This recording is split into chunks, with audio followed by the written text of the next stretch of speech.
Assalamualaikum warahmatullahi wabarakatuh. Perkenalkan, nama saya Putri Suryanita, NIM 186124474 dari ADKP Mata Kuliah Pertanian Berkelanjutan.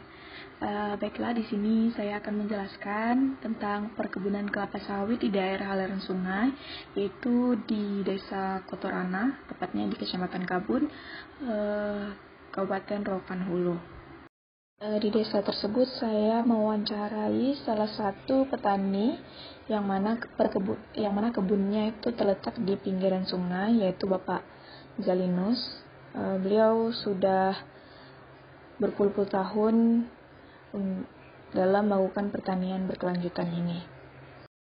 Adapun tujuan dari wawancara ini yaitu untuk mengetahui gambaran kegiatan yang dijalankan oleh petani kelapa sawit di daerah aliran sungai di Desa Kotorana.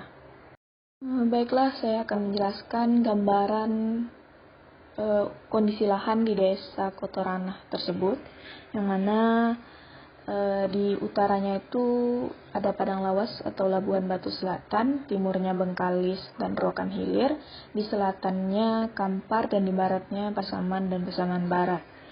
Di Kabupaten Rokan Hulu ini terdapat dua sungai yang besar, yaitu Sungai Rokan Kanan dan Sungai Kiri. Kemudian selain sungai besar tersebut terdapat juga sungai-sungai kecil, yang mana ada sungai-sungai seperti Sungai Batang Lubu, Sungai Batang Sosa, Sungai Batang Kumu, Sungai Duo atau Sungai Langkat, dan sungai-sungai Muaro Bungo dan lain-lain. Di Kecamatan Kabun juga terdiri dari dataran yang bergelombang, elevasi 2-3 derajat, berada di zona pergeseran, patahan dengan arahan yang belum diketahui. Daerah ini mayoritas sektor pertanian dan didomisili oleh perkebunan sawit dan karet. Selanjutnya budidaya tanaman, yang mana petani Desa Kotorana ini budidaya kelapa sawit dan karet, tetapi lebih banyak lahan kelapa sawit. Dalam budidaya kelapa sawit, kita harus memperhatikan syarat tumbuh dalam melakukan budidaya kelapa sawit, seperti pemilihan bibit unggul untuk hasil yang baik, serta digunakan pola tanam dan jarak kelapa sawit yang tepat untuk melakukan budidaya. Pemilihan waktu tanam juga berpengaruh dalam budidaya kelapa sawit. Pemeliharaan dan penyiraman wajib dilaksanakan dalam budidaya kelapa sawit. Pengendalian hama dan penyakit juga sangat penting pada saat budidaya kelapa sawit. Kemudian yang paling terakhir adalah pemanenan kelapa sawit. Tenaga kerja yang digunakan oleh Bapak Jalinus hanya tenaga kerja keluarga, yang mana hanya dikelola oleh Bapak Jalinus dan keluarga.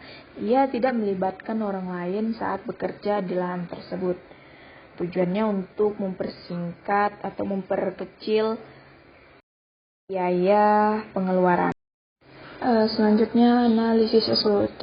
Untuk stretch atau kekuatan itu tersedianya lahan perkebunan yang cukup luas, kondisi tanah klimatologisnya mendukung untuk pengembangan tanaman perkebunan kelapa sawit. Tipe iklim di Desa Kotorana Kabun sangat cocok untuk pengembangan pertanian dan perkebunan kelapa sawit. Weakness atau kelemahan, prasarana pendukungnya masih kurang, benih atau bibit unggul masih kurang diakses oleh petani. Kemudian opportunity atau peluang, adanya dukungan kebijakan pemerintah pusat, provinsi, dan kabupaten dalam rangka meningkatkan produksi dan produktivitas kebun. Yang terakhir, threats atau ancaman, semakin tingginya harga sarana produksi perkebunan, maka harga komoditas perkebunan di pasaran yang masih fluktuatif. Baiklah, itu saja hasil dari wawancara saya kepada Bapak Jalinus. Berikut ini dokumentasi wawancara saya. Gambar 1 itu wawancara dengan Bapak Jalinus. Gambar 2 kebun sawit Bapak Jalinus, dan gambar 3 adalah aliran sungai di kebun Bapak Jalinus.